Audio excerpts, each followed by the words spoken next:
ओम शांति। 18-10-25 की वाणी है। मीठे बच्चे, आत्म अभिमानी होकर बैठो। अंदर घोटते रहो, मैं आत्मा हूँ। देही अभिमानी बनो। सच्चा चार्ट रखो तो समझदार बनते जाएंगे। बहुत फायदा होगा। प्रश्न: बेहद के नाटक को समझने वाले बच्चे किस एक नियम को अच्छी रीति समझते हैं? उत्तर: यह अविनाशी नाटक है। इसमें हर एक पाठधारी को पाठ बजाने अपने समय पर आना ही है।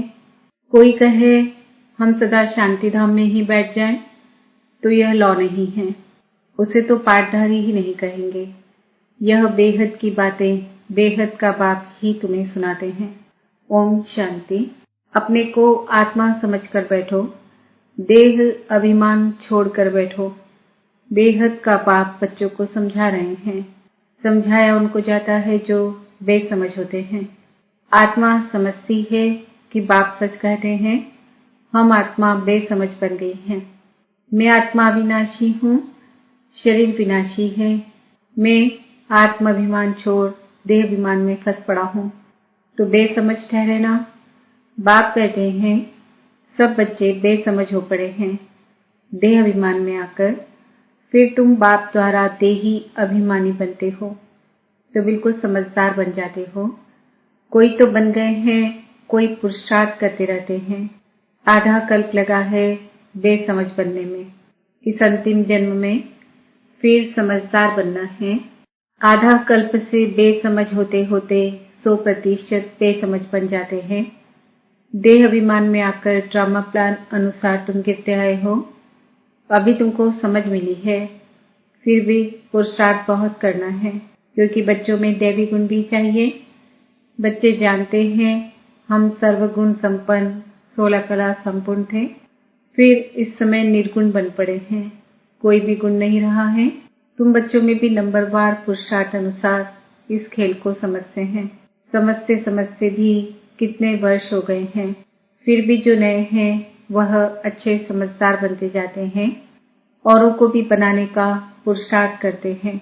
कोई ने तो बिल्कुल नहीं समझा है। बेसमझ के बेसमझ ही हैं। बाप आए ही हैं समझदार बनाने। बच्चे समझते हैं माया के कारण हम बेसमझ बने हैं। हम पूज्य थे तो समझदार थे, फिर हम ही पुजारी बन बेसमझ बने हैं। आदि सनातन देवी देवता धर्म प्रायः लोप हो गया है। इनका दुनिया में किसको पता नहीं है। यह लक्ष्मी नारायण कितने समझदार थे, राज्य करते थे।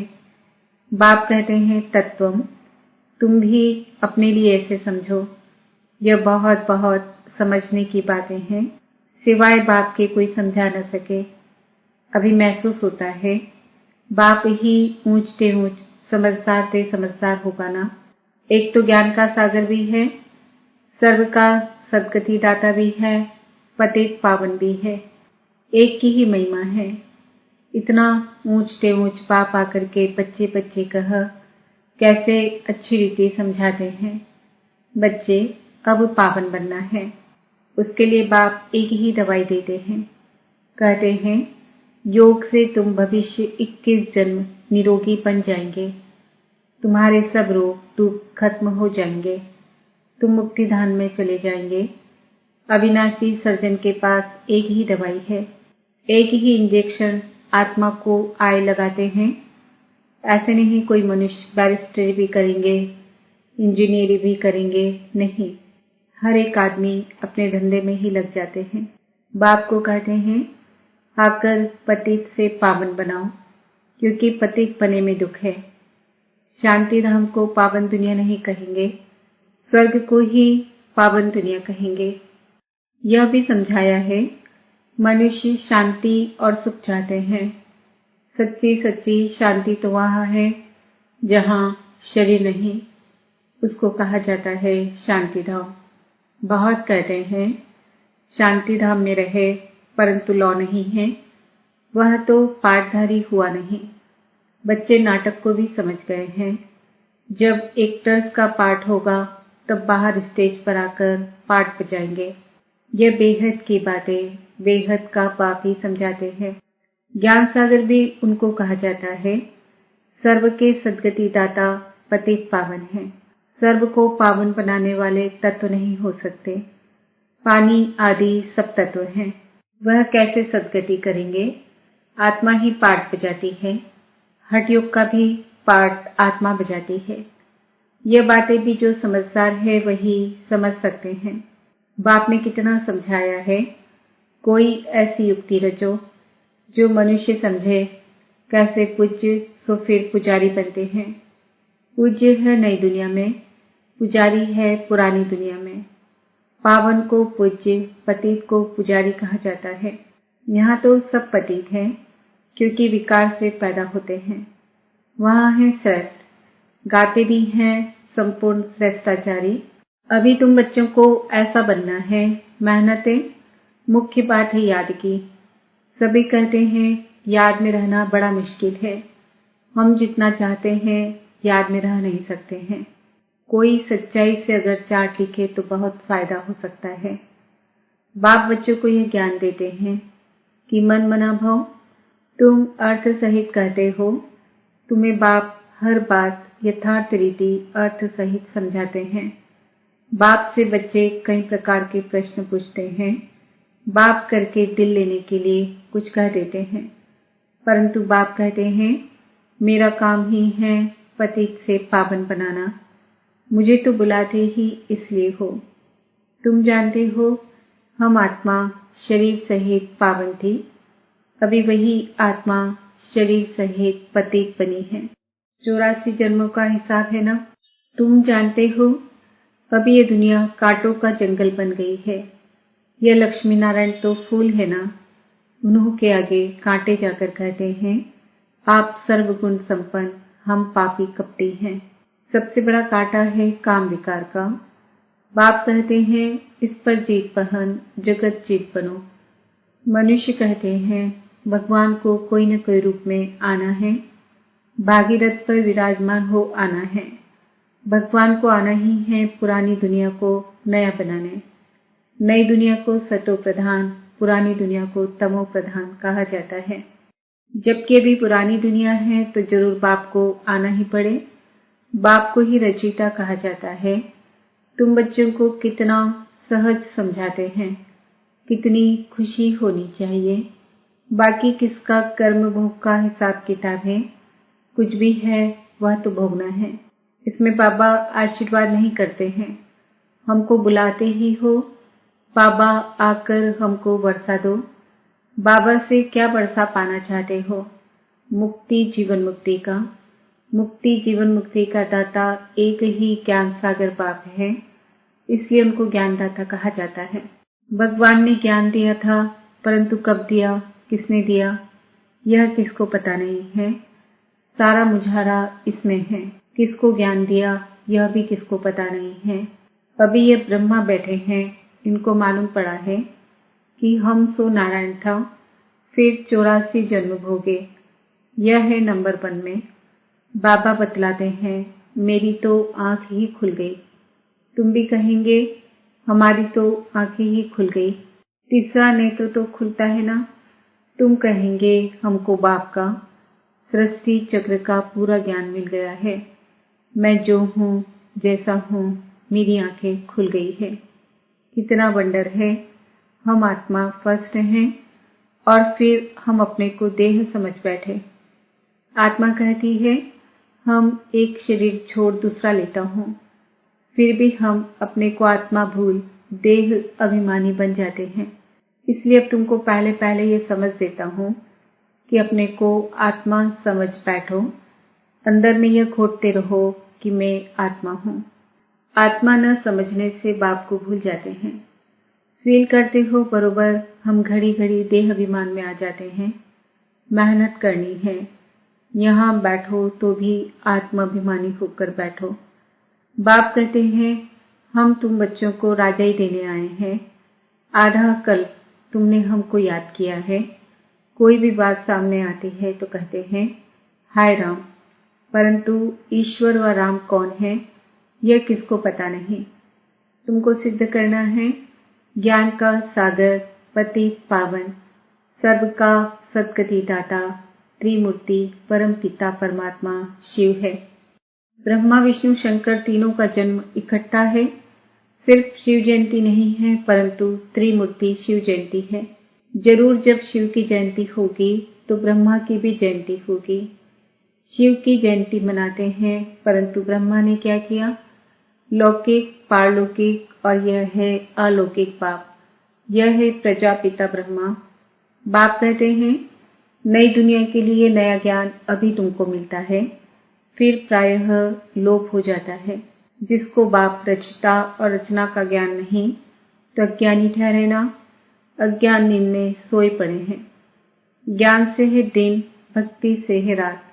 शिवरात्रि का अर्थ भी नहीं जानते, इसलिए उनकी हॉलिडे भी उड़ा दी है। अभी तुम जानते हो बाप आते ही हैं सबकी जोत जगाने। तुम यह बत्तियां आदि जगाएंगे तो समझेंगे इनका कोई बड़ा दिन है। अब तुम जगाते हो अर्थ सही, वो लोग थोड़े ही समझेंगे। तुम्हारे भाषण से पूरा समझ नहीं सकते। अभी सारे विश्व पर रावण का राज्य है। यहाँ तो मनुष्य कितने दुखी हैं।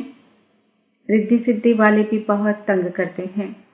अखबारों में भी पढ़ता है इनमें इविल सोल है, बहुत दुख देते हैं। बाबा कहते हैं इन बातों से तुम्हारा कोई कनेक्शन नहीं। बाप तो सीधी बात बताते हैं, बच्चे तुम मुझे याद करो तो तुम पावन बन जाएंगे, तुम्हारे सब दुख दूर हो जाएंगे। अच्छा, मीठे मीठे सिकिल दे बच्चों प्रति माता पिता बाप दादा का याद प्यार और गुड मॉर्निंग। रूहानी बाप की रूहानी बच्चों को नमस्ते। हम रूहानी बच्चों की रूहानी माता पिता बाप दादा को याद प्यार गुड मॉर्निंग नमस्ते ओम शांति। धारणा के लिए मुख्य सार यथार्थ रीति बाप को याद करने व आत्माभिमानी बनने की मेहनत करनी है। सच्चाई से अपना चार्ट रखना है, इसमें ही बहुत बहुत फायदा है। सबसे बड़ा दुख देने वाला कांटा काम विकार है। इस पर योग बल से विजय प्राप्त कर पतित से पावन बनना है। बाकी किन्हीं भी बातों से तुम्हारा कनेक्शन नहीं।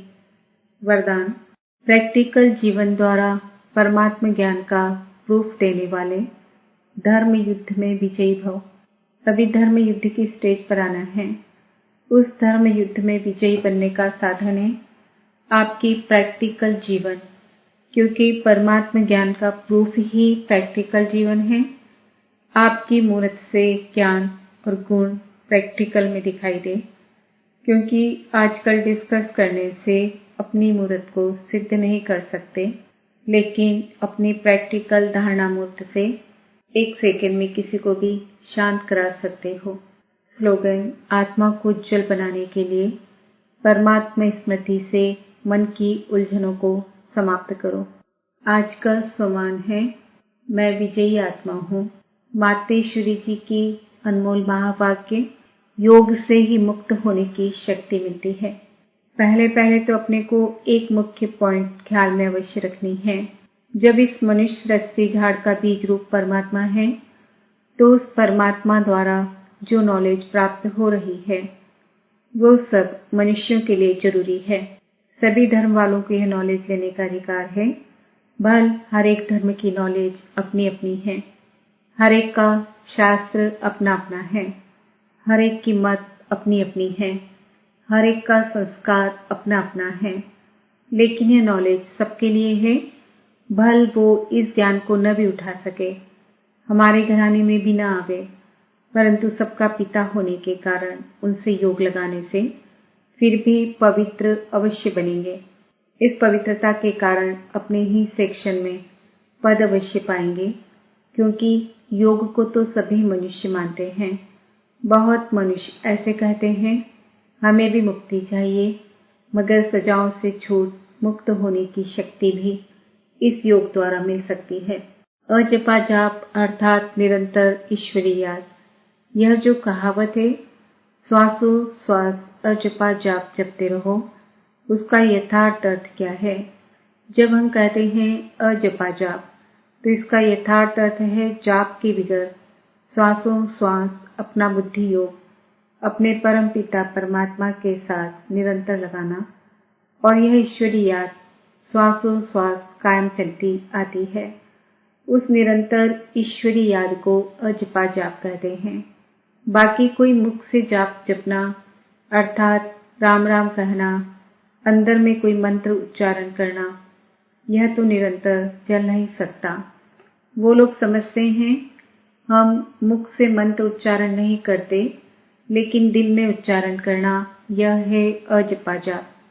परंतु यह तो सहज एक विचार की बात है, जहां अपना शब्द ही अजपा जाप है, जिसको जपने की भी जरूरत नहीं है। आंतरिक पेट कोई मूर्ति का ध्यान भी नहीं करना है, न कुछ सिमरन करना है, क्योंकि वो भी निरंतर खाते पीते रह नहीं सकेंगे। लेकिन हम जो ईश्वरी याद करते हैं वही निरंतर चल सकती है, क्योंकि ये बहुत सहज है। जैसे समझो बच्चा है, अपने बाप को याद करता है तो उसी समय बाप का फोटो सामने नहीं लाना पड़ता है, लेकिन मनसा वाचा कर्मणा बाप के सारे ऑक्यूपेशन एक्टिविटी गुणों सहित याद आता है। बस वह याद आने से बच्चे की भी वो एक्ट चलती है, तब ही सन सोच फादर करेंगे। वैसे अपने को भी और सबकी याद दिल भीतर से मिटाए उस एक ही असली पारलौकिक परम पिता परमात्मा की याद में रहना है। इसमें उठते बैठते खाते पीते निरंतर याद में चल सकते हैं। उस याद से ही कर्मातीत बनते हैं, तो इस नेचुरल याद को ही अजपा जाप कहते हैं। अच्छा, ओम शांति। आज के व्यक्ति इशारे स्वयं और सर्व के प्रति मनसा द्वारा योग की शक्तियों का प्रयोग करो। अभ्यास की प्रयोगशाला में बैठ योग का प्रयोग करो तो एक बाप का सहारा और माया के अनेक प्रकार के विघ्नों का किनारा अनुभव करेंगे। अभी ज्ञान के सागर, गुणों के सागर, शक्तियों के सागर में ऊपर ऊपर के लहरों में लहराते हो, इसलिए अल्पकाल की रिफ्रेशमेंट अनुभव करते हो। लेकिन अब सागर के तले में जाओ तो अनेक प्रकार के विचित्र अनुभव कर रत्न प्राप्त करेंगे। ओम शांति।